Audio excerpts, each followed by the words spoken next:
Your mantra. When you are playing and suddenly become aware that something is going wrong, you are making mistakes, are inattentive, sometimes opposing currents come across what you are doing. If you develop the habit, automatically at this moment, of calling as by a mantra or repeating a word that has an extraordinary effect, you choose your mantra, or rather, one day it comes to you spontaneously in a moment of difficulty, at a time when things are very difficult, when you have a sort of anguish, anxiety, when you don't know what is going to happen. Suddenly this springs up in you. The word springs up in you. For each one it may be different.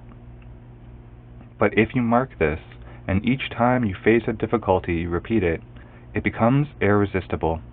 For instance, if you feel you are about to fall ill, if you feel you are doing badly what you are doing, if you feel something evil is going to attack you, then... But it must be a spontaneity in the being. It must spring up from you without your needing to think about it. You choose your mantra because it is a spontaneous expression of your aspiration. It may be one word, 2 or 3 words, a sentence. That depends on each one, but it must be a sound which awakens in you a certain condition.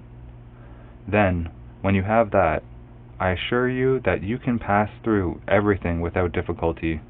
Best is when the word comes to you spontaneously. You call in a moment of great difficulty, mental, vital, physical, emotional, whatever it may be, and suddenly that springs up in you.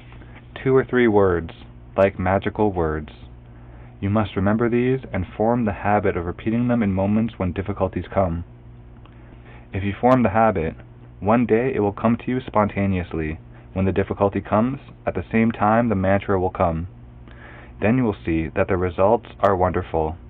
But it must not be an artificial thing, or something you arbitrarily decide. I shall use those words.